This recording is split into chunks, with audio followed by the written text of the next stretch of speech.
বলে মহারাজ জি নির্জলার মধ্যে কি আচমন করা যায়? তাই তো, কে কে জানতে চায়? হাত উপরে করো দেখি, কে কে জানতে চায়?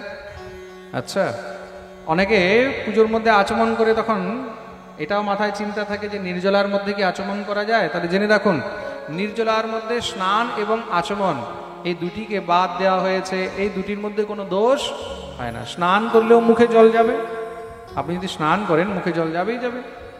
স্নান করলে যদি মুখে জল যায় তাতে কোনো দোষ হয় না। এবং আপনি পুজোতে বসে আছেন, পূজা পাঠ ইত্যাদির মধ্যে যখন আপনি আচমন করবেন, সেই আচমনেও নির্জলাতে কোনো দোষ হয় না।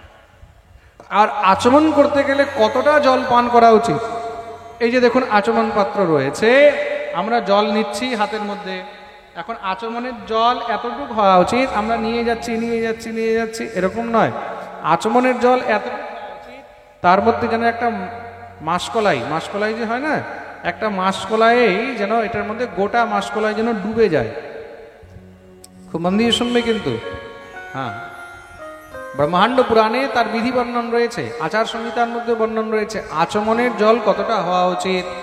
আচমনের জল এতটা হওয়া উচিত, তার মধ্যে যেন একটা মাসকলাইয়ের ডাল ডুবে যায়, মানে এতটা পরিমাণ। এটা একটা মানে আপনাদেরকে উদাহরণ দেওয়ার জন্য শাস্ত্রে লেখা রয়েছে, এক মাসা ভার পর্যন্তম, একটা মাসের যেন ভার তার মধ্যে ডুবে যায়।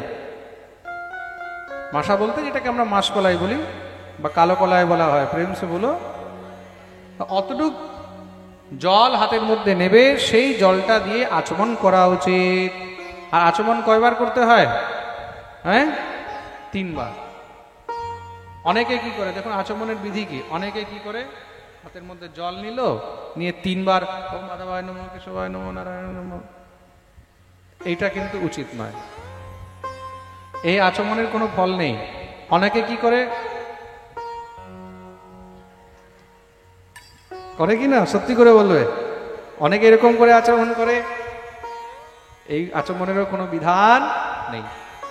আচমন কিভাবে করবে? আচমনের জন্য হাতে জল নিতে হবে। আর হাতটা কিসের মতন থাকবে? গরুর কানের মতন। অনেকে কি করে আচমনের জন্য এরকম করে জল নেয়, অনেকে এরকম করে নেবে, অনেকে এরকম করে নেবে, অনেকে এরকম করে নেবে, অনেকে আবার এরকম করে নেবে, তাই না? এইগুলো কিচ্ছু নয়। আচমনের সময় হাত কিরকম থাকবে এটাও জেনে নাও। আচমনের সময় হাতটা গো কর্ণ সদৃশ থাকবে, গরুর কান যেমন হয় এইভাবে। গরুর কানটা কিরকম হয়? এইভাবে, একদম এইভাবে গরুর কানের মতো। অঙ্গুষ্ঠটাকে চেপে ধরতে হবে, কিসের মধ্যে? তর্জনীর মধ্যে। গরুর কানের মতন, মানে নৌকার মতন করে দিতে হবে হাতটাকে।